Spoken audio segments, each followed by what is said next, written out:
Right, we got mail. We have mail. So I got this for a tenner with the post. What we got here? Oh yeah, they came in it. Some bits of a US locomotive. The radiators. I don't know what they're off of. And these little side fins. So it was advertised as a Burlington Northern. I don't know what make this is, or whether it's an Athern. A bit chunky railings. Other side's completely missing. Someone's done some kind of half-assed paint job on it, but I didn't actually buy it for that. I bought it for this one.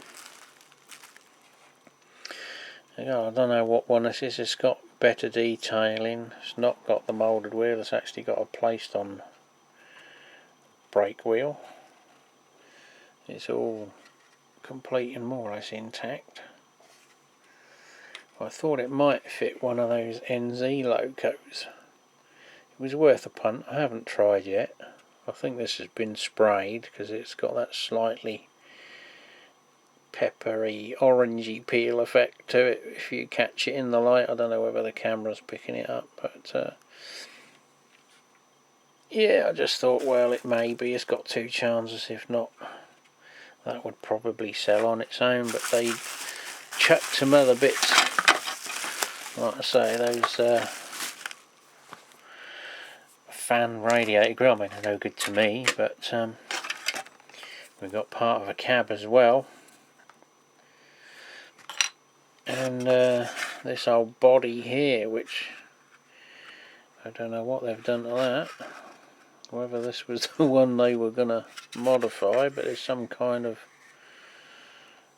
whatever the stripper or something they've used on it has ate into the plastic all down the bottoms. But I thought, well, it could be heavily corroded, rusted, so it might end up as just a scrapper in the yard, stripped down to its last bare bones, or it might just end up in the bin. And this was in it as well. It took me a while to figure out what they were. I sort of looked on Precision Scale Company Incorporated, part 48289, which is the wrong part number. It actually, I don't know whether it will show it. If you can pick them up, if I put them under the light, no. They're wiper blades. Now most of the stuff they do is N scale, so I don't know whether it is HO or N. It might, I don't know. They are tiny, but looking at the cab of a HO locomotive, they don't look like they wouldn't be out of place on a HO scale loco. Anyway, I ain't going to be using them either, so yeah, it was sort of a box of bits and bobs. And next on the list, Accurascale. It did take rather a long while to process the order after accepting it and taking the money. They take about 6 days before they start the shipping process, which I've had them a couple of times before. They've sort of been 4 or 5 days, and then the first time I actually had to chase them because it got to about 2 weeks.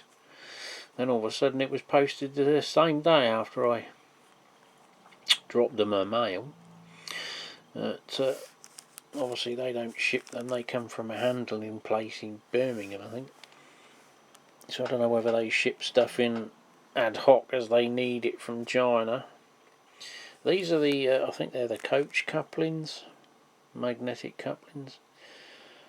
I thought I'd give them a go just as a sort of to try them on various things. I might try them on the Bachmann intermodals. I don't know whether they'll be a bit too close together.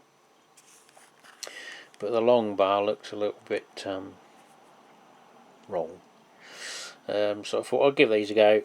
I haven't got much. I haven't got any coach in stock that's NEM standard. I've only got the modern wagons, which is like the silver bullet tankers, the Dapol steel carriers.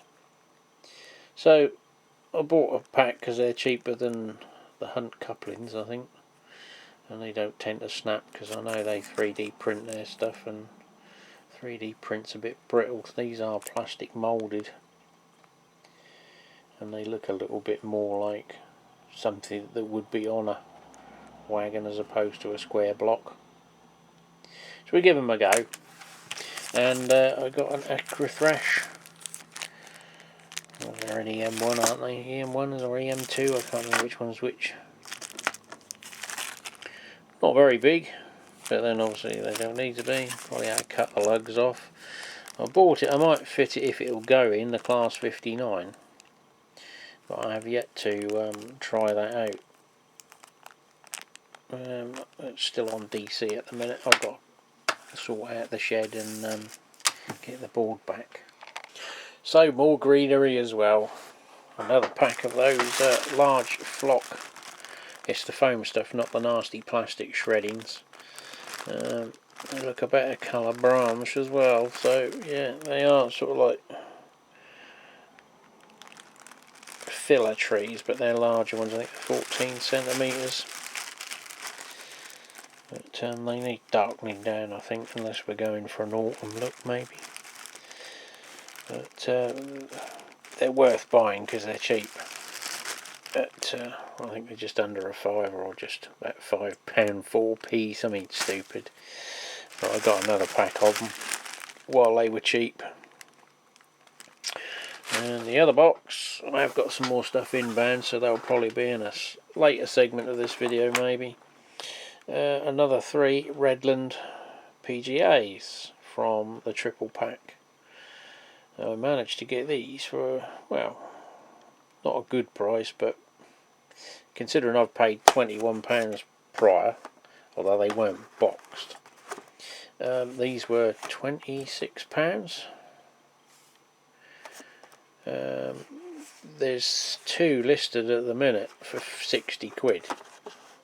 One person has listed one for £25 and I bought 3 for 26. I don't know what they're smoking, but I need some of it. It could be eBay, or it could be Peter Spears. Ooh, it's a Beckman box. Could be from a railway company then. Well, there you have it.